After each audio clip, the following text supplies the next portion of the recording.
I think we need to look at this as to whether we're in an emergency position of having 50% too much lamb on the market, or whether we are managing to get a deal that allows us to export.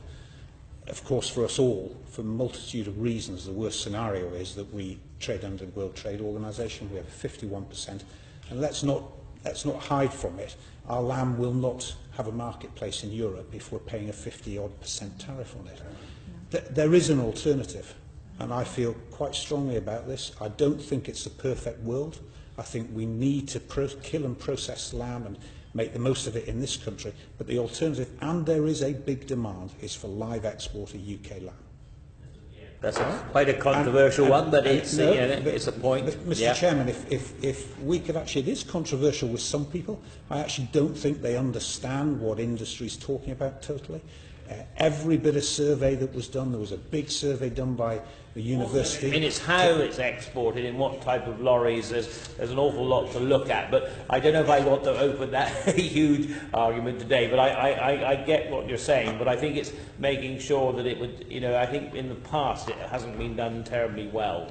I don't doubt that, but that's up to our industry and our enforcement agencies to make sure that if it happens, it is done properly. I don't want it to happen to take away the business from our processing, but if we get to that horrible day when we've got 50% too much lamb, all that will happen is, back to 2001 foot and mouth, these sheep farmers will be expected to take £20 for a finished lamb. Yeah.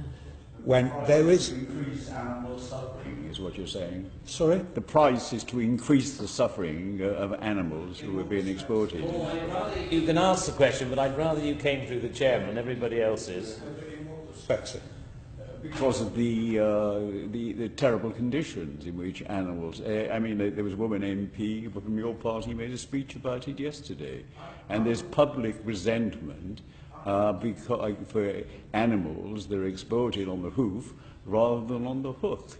And it's very deeply felt. I would love to have that conversation with you outside of today, because I don't think that that's something that we're necessarily here to discuss. You could put it on the record as an issue. I think, Paul, there'd be an awful lot of debate before that we went down that route. So I think, but I respect you being able to put it down on record, but I think we'll leave it there, because otherwise I'm conscious of time, and we're going to spend a lot of time on this. Obviously, the UK government at the moment says they want to leave the customs union, say for potential rules of origin issue. So what will that mean for the UK meat producers and processors in terms of trying to get UK products exported to the EU in the future? The rules, and I am not an expert on rules of origin. It's an incredibly complex subject. I don't know whether any of you have looked at it, but this is one of the most complicated things. I don't actually... I suppose what I'd say about it is that it is going to be yet another thing that needs to be dealt with, that is wrapped up in this infrastructure I was talking about. We need a system in place. It's something else we're going to have to think about that we hadn't, because we're part of Europe, had to deal with necessarily. And so I flagged it in our report, and that it's yet another potential cost, another potential bureaucracy that we're going to have to deal with. It's incredibly complicated. I don't think it's going to impact on the beef and lamb sector quite as much as it will the pork sector. The real complications come when you actually bring something into a country, make it into another product, and then export it, and then you actually have to start deciding what percentage of that product has come from one particular country and not. So it's a pretty complicated area, but it's going to add cost and complication, I'm afraid. Infrastructure was mentioned there. Christopher, you'd mentioned infrastructure earlier on, saying really need to see this in place sometime soon. So what kind of timescales are we talking about? What would be the kind of cost to the industry, and how much government support would you expect for that to be put in place? And I'm not... To my mind, the infrastructure I'm talking about is actually entirely the government's responsibility, presumably, if it's HMRC and actually who actually control the imports and the exports. It's the ball's in their court to actually put these systems in place. But I made the comment at a meeting the other day, actually, in industry, if you're at this stage, this close to actually leaving leaving Europe and having to have these things in place. In industry, you'd be stress testing this already to see whether it worked or not. And we don't even know the systems that we're going to be putting in place, or if they are in place, the industry doesn't know about them. So that's my point. I think we're a long way off the pace, which is why a couple of weeks ago I put an article in the Telegraph saying, look, I think we need 5 years, not 2 years. Alan, the crisis in the labour shortage you anticipate is caused by what? The falling value of the pound, the back-breaking nature of the work, or the low wages paid? The wages have been increased because that's your immediately sort of first reaction is, okay, we're not getting people, so pay them more. No, it's just a total lack of supply of labour, really. It is, let's be honest, a meat plant isn't something that you can just take anyone and put in there. It is physically demanding. They're cold, quite uncomfortable sort of places to make. So it's not everyone's cup of tea to actually work in a meat plant. So you have to sort of search far and wide for sort of labour, and we've just not been able to find them in this country. I mean, you're in the position to tell us. You've argued for a 5-year wait for Brexit. You've asked us what it's going to be like. I mean, I suggest it's going to be hell on earth from the evidence we've had today and elsewhere. But, so what's the solution? Well, I'm assuming that actually the government will actually put in place a way where actually we can sort of bring these people in. I accept it's got to be sort of controlled more, and actually we've got to have some sort of visa system that we can live with, so that it's controlled, which satisfies the public and the demands. But I cannot see, and it's not just our industry. If you talk to just about the food service sector or anything like that, they need this sort of staff. We have not got enough. We're down in this country at across the average less than 5% unemployment. That's pretty close, as an economist would say, to full employment. The large element in the vote was that money was going to be given to the health service rather than 40% given to agriculture, and that the people there was a very strong anti-immigrant section in this. Now, if the government... Are you sure this relates directly to our inquiry? I mean, by all means, but I don't think it's a direct... All I can say is that our members have some meat plants that actually sort of need some workers in them, and actually we're not able to find them in this country. So therefore we need some system where we can actually access them from abroad. How do you think Brexit will affect future export opportunities for lamb and beef products? First, I mean, there's two parts to this. There's the European Union states, of course, the other 27, and then there's the non-EU current third country states. So it's a big question. Yeah, but who wants to start?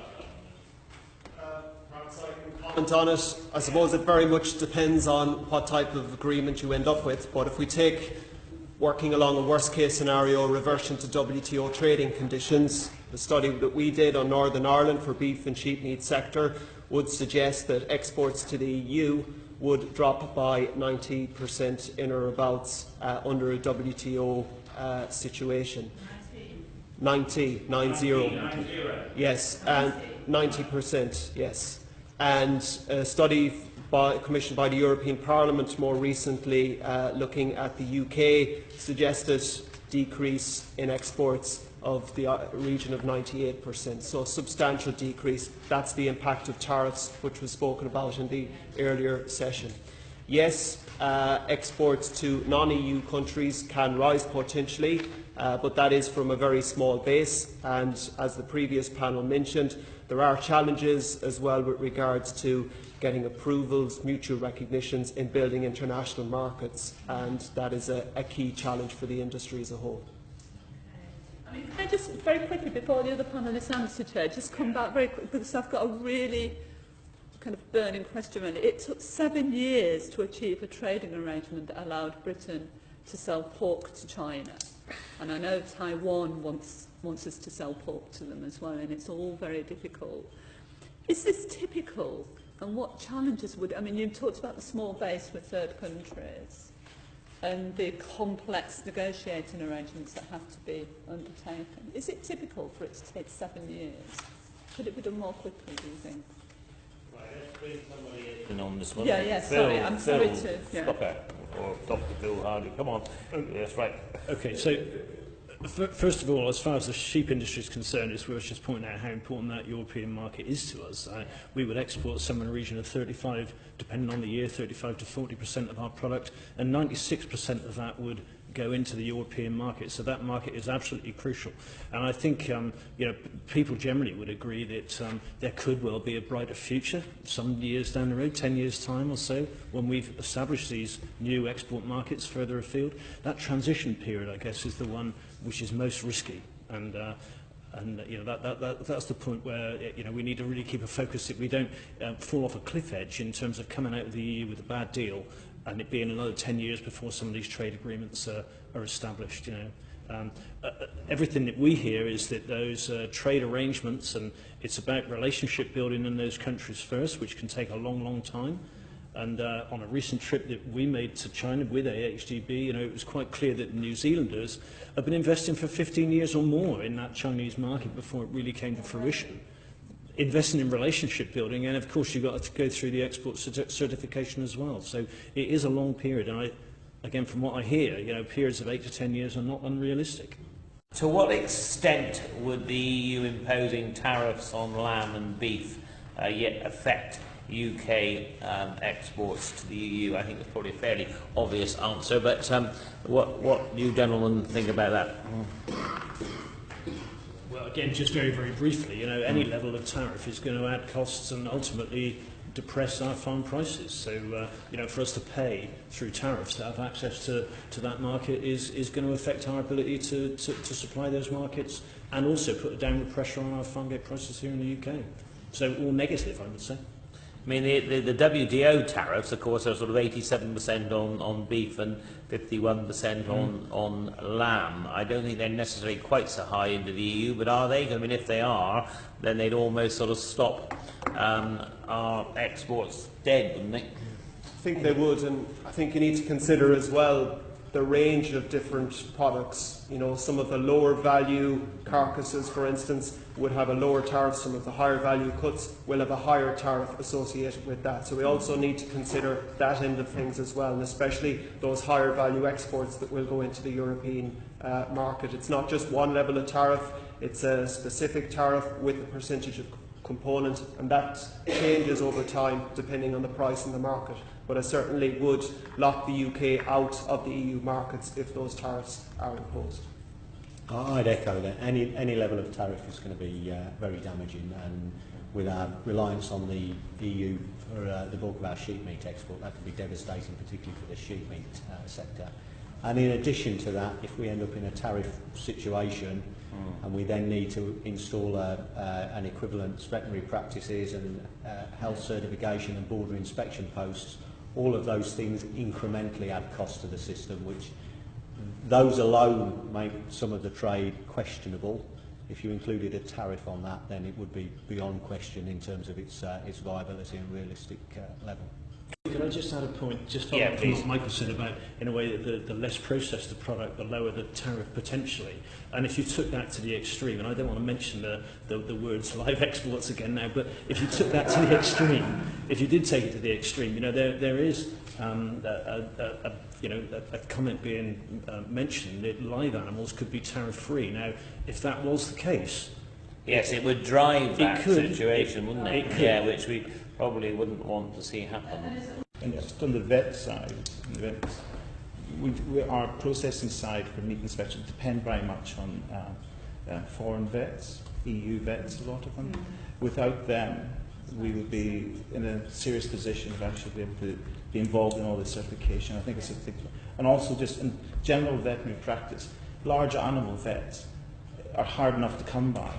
And if people want to come and be vets, it's a shame if we turn them away.